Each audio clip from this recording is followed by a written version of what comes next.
Email exchanges from inside the BBC, they talk about the risk of violating Indian laws. It's easier to rake up the freedom of speech debate, but does it give anyone a free pass to knowingly violate the law? America supports India because it needs India's support in return. And India is working with the US because it suits India's interests. This is how geopolitics works.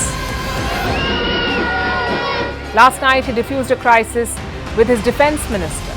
But today, Netanyahu was confronted with a new problem. His cabinet seems to have rebelled against him.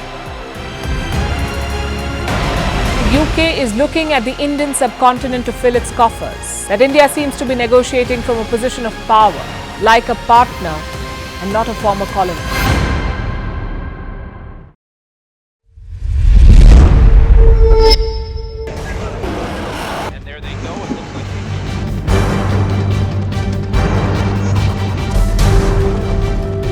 The US and Russia are dangerously close to an armed conflict.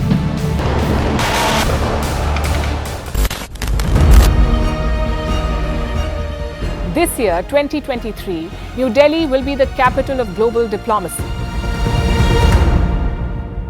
For a country as diverse as ours, with 88% of the population illiterate, it was a very big deal to write a constitution, and that too, the world's largest.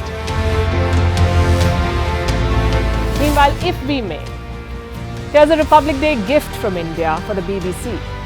A list of suggestions for the BBC for their upcoming documentaries. Number 1, the Kohinoor and the colonial loot.